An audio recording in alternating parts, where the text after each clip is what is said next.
Vou falar sobre o efeito do pecado. Porque hoje, com a igreja moderna, o nosso padrão e conceito a respeito do pecado caiu.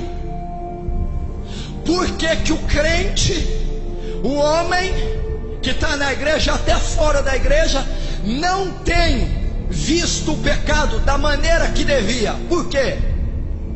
Porque o homem é um ser engenhoso, que arquiteta de tudo, inteligente, dotado de dons, dotado de consciência. O que o homem faz? Ele cria uma lei própria para absolver os seus pecados. Quando ele cria essa lei própria, ele esconde atrás dela e ele passa a julgar a si próprio, e o pecado, que era para ter um grande pesar, um grande efeito na vida dele, passa a não ter, porque ele se esconde atrás da sua lei que diz: não é tão grave assim, Deus ama a todos, no último dia ele me perdoa. Eu estou debaixo daquela lei, salvo uma vez, salvo para sempre. Ezequiel 18:4 diz: eis que todas as almas são minhas, como a do Pai, assim também a alma do Filho é minha, e toda alma que pecar, essa morrerá. Isaías 59 também ilustra: eis que a mão do Senhor não está encolhida para que não possa salvar, nem os seus ouvidos tapados para que não possa ouvir, mas as vossas iniquidades fazem separação entre vós e o vosso Deus, e os vossos pecados encobrem o seu rosto de vós, para que não vos ouça. Não está encolhido. Ele quer abençoar, ele quer salvar, ele quer ouvir oração, mas o pecado é uma barreira direta e instantânea contra Deus. Não adianta.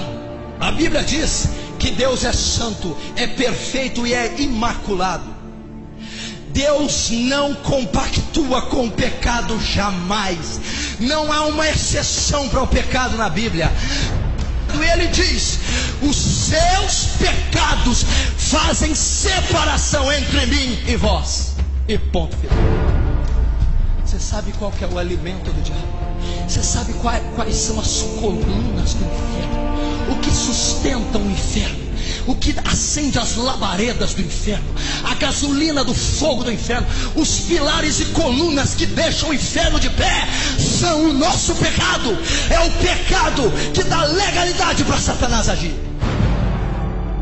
Estão banalizando a palavra pecado, estão banalizando o sentido do poder do pecado. Sabe o que está acontecendo na igreja moderna? Sabe o que está acontecendo nesses templos recheados de gente? Não está havendo mais pesar pelo pecado, não está havendo mais um sentimento correto de arrependimento, de remido, de pesar.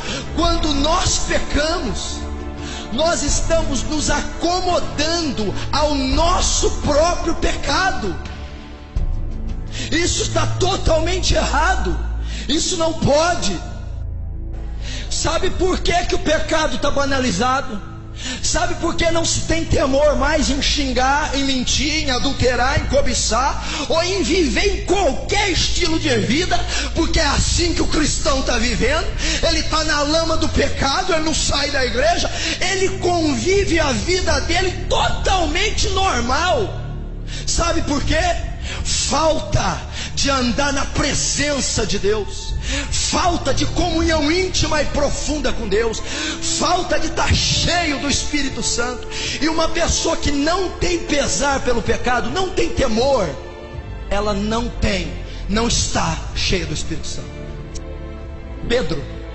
Quando Pedro se depara com a presença de Jesus, quando Jesus vem até Pedro, e a presença de Deus, que é santa, imaculada, que é poderosa, Pedro instantaneamente tem a consciência do seu próprio pecado, e Pedro diz: afasta de mim, Senhor, porque eu sou um pecador. A presença de Deus traz pesar pelo nosso pecado. A presença de Deus nos reflete quem nós somos. A presença de Deus traz temor, arrependimento. Então essa geração não tem andado com Deus, não tem estado cheia do Espírito Santo. O pecado é muito sério, igreja. O pecado é sério demais. Pessoas que estão me assistindo ou que até estão aqui podem querer combater. Eu já estou salvo e lavado pelo sangue de Jesus. Você acha que você deve ver o pecado igual você está vendo? Escondendo? Você acha que o pecado pode estar oculto como está? Você acha que o pecado pode estar, você está dormindo do lado dele? O escritor de Hebreus, no capítulo 12, no versículo 4, ele ilustra muito bem qual é a nossa atitude para com o pecado. Hebreus 12:4 diz: ainda não resististes até o sangue, combatendo contra o pecado. Ele está dizendo: sabe por que a igreja não tem vitória? Sabe por que o crente está fraco? Não resiste até o sangue, no combate árduo, direto contra o seu próprio pecado. É assim que o pecado deve ser visto. É um combate até o sangue, porque o pecado é o poder destruidor do homem. O pecado tem um poder destruidor que você não tem nem ideia. Meu filho, se você soubesse o poder do pecado, quando Deus fez a terra era perfeita. Não havia nada imperfeito na terra. Quando o pecado entrou, desorganizou o sistema da criação inteiro, desde as galáxias até o homem, o animal e o inseto. Tamanho é o poder e a eficácia que o pecado tem nessa terra. Meu filho, ninguém tem poder de te destruir. Satanás não pode, nunca vai te destruir.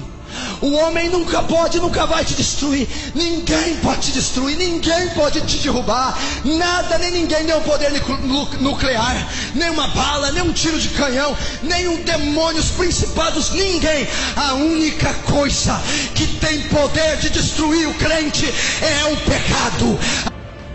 A Bíblia diz, escuta o que Jesus, agora é Jesus que diz: se o teu olho faz pecar, arranca-o. É melhor entrar no céu sem um olho do que ir com os dois para o inferno. Se a tua mão te faz pecar, corta-a. É melhor subir no céu maneta do que com as duas mãos descer ao inferno. Deus manda cortar, decepar, extirpar, eliminar, consumir da sua vida aquilo que gera pecado, porque o salário do pecado é a morte. Quantos vão receber esse salário no final da vida? É o salário, é o prêmio, é a contribuição que receberá quem vive no pecado. Olha o pequeno, todos que vêm a Jesus passam a ser santuário. Você é um templo. O Espírito de Deus habita em você.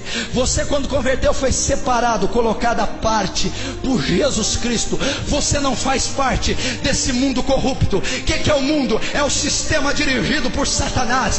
São dirigidos por mentes corruptas. Você não. Você foi resgatado da sua vã maneira de viver que herdou do Pai. Você foi trazido do império das trevas para o reino do Filho do seu amor. Você agora é nação santa, geração eleita, sacerdócio santo, povo adquirido de Deus. Você agora foi chamado para ser embaixador de Deus e não para o pecado.